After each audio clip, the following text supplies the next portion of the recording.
दोस्तों, कल्पना कीजिए, सुबह की हल्की धूप, ओस की चमक और मिथिला की पवित्र भूमि।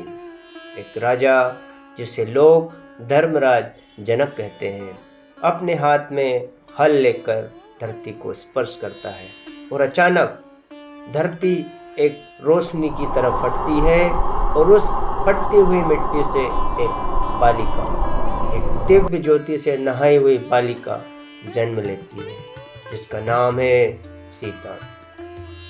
यही है उस जन्म रहस्य की शुरुआत, जिसके बारे में आज हम सब बात करने वाले हैं। नमस्कार दोस्तों, मैं हूं आपका दोस्त गजेंद्र, जिसके बिना रामायण और राम भी अधूरे हैं। आज हम उसी पात्र के बारे में बात करने वाले हैं। दोस्तों, सीता, जिन्हें दुनिया जनक की बेटी कहती है, लेकिन जिनकी असली पहचान और भी गहरी है। आज हम देखेंगे, क्या वे सचमुच राजा जनक की पुत्री थी या धरती से निकली एक देवी, और क्या था इस असाधारण जन्म के पीछे छुपा हुआ गूढ़ रहस्य। तैयार है? तो चलिए उस कथा में उतरते हैं, जो माता सीता के जन्म जितनी ही पवित्र है। दोस्तों, मिथिला में कई दिनों से वर्षा नहीं हुई थी। जनक यज्ञ की तैयारी कर रहे थे, लेकिन परंपरा कहती है, राजा स्वयं हल चलाए बिना यज्ञ अधूरा माना जाता है। तो राजा जनक राज पोशाक नहीं, साधारण वस्त्र पहनकर खुद खेत में उतरते हैं। हर बार हल की नोक मिट्टी को चीरती है और मिट्टी की सुगंध हवा में फैल जाती है, और तभी एक तेज चमक, जैसे कोई सूर्य धरती के भीतर छुपा हो। जनक की सांसें थम जाती है, हल रुक जाता है। वे नीचे झुककर देखते हैं, पृथ्वी फटी हुई है और उस फटी हुई जमीन के बीच एक शिशु, हंसती हुई, चमकती हुई कमल की पंखुड़ी जैसी कोमल। जनक की आंखें भर जाती है। वह फुसफुसाते हैं, हे देवताओं, यह कैसी लीला है। और उसी पल धरती की वह बच्ची उनकी बाहों में चली जाती है। दोस्तों, उस क्षण से जनक पिता नहीं, भाग्य द्वारा चुने गए पालक पिता बन जाते हैं।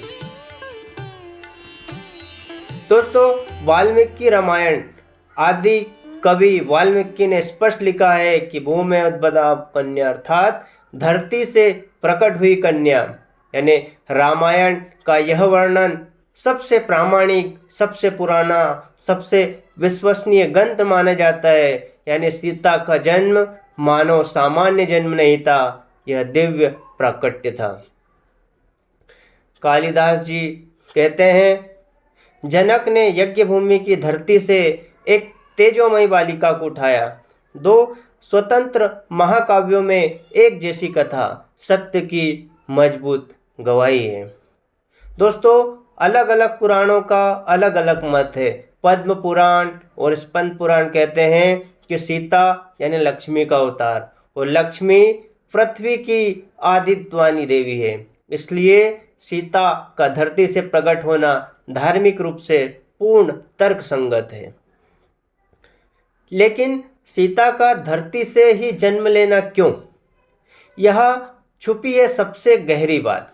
सीता का पूरा जीवन धरती से जुड़ा है। जैसे जन्म धरती से, अग्नि परीक्षा धरती साक्षी, और अंतिम प्रस्थान धरती में समा जाना। सीता यानी सहनशीलता का रूप है, धरती धैर्य का रूप है। सीता शांति है और धरती क्षमा है। उनका धरती से जन्म एक संदेश है कि शक्ति को उत्पन्न करने के लिए माँ धरती ही पर्याप्त है। दोस्तों, मिथिला की आत्मा और उसकी लोक कथाएं क्या कहती है? मिथिला में आज भी शादियों में गीत गाए जाते हैं कि जनक हल चले खेतवा में, धरती फोरी कन्या पाई। यह गीत प्रमाण नहीं, भावना है, और कभी कभी भावना शास्त्र से भी बड़ी होती है। क्या कोई दूसरी कहानी भी है जो ये प्रूव करती है कि माता सीता धरती से जन्मी है या उनका कोई जन्म हुआ है।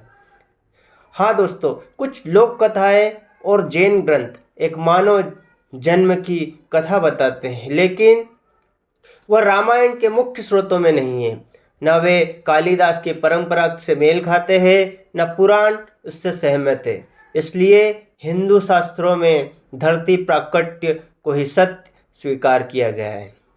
दोस्तों, तो फिर क्या सच्चाई है? सभी प्रमुख और प्रामाणिक ग्रंथ एक ही स्वर में कहते हैं कि सीता धरती से प्रकट हुई दिव्य कन्या थी, लक्ष्मी का अवतार थी, जनक चुने हुए पालक पिता थे। यानी सीता सिर्फ राजकुमारी नहीं थी, वो स्वयं धरती की बेटी थी।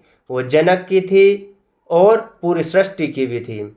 और इसलिए शायद रामायण में कहा गया है, सीता बिना राम राम नहीं। दोस्तों, सीता का जन्म केवल एक कहानी नहीं, एक संदेश है। शक्ति हमेशा भीतर से जन्म लेती है, धरती से, धैर्य से और प्रेम से। अगर आपको ये कहानी पसंद आई तो मुझे बताइए, मैं और भी पौराणिक रहस्य इसी अंदाज में लेकर आऊँगा। तब तक के लिए नमस्कार, धन्यवाद।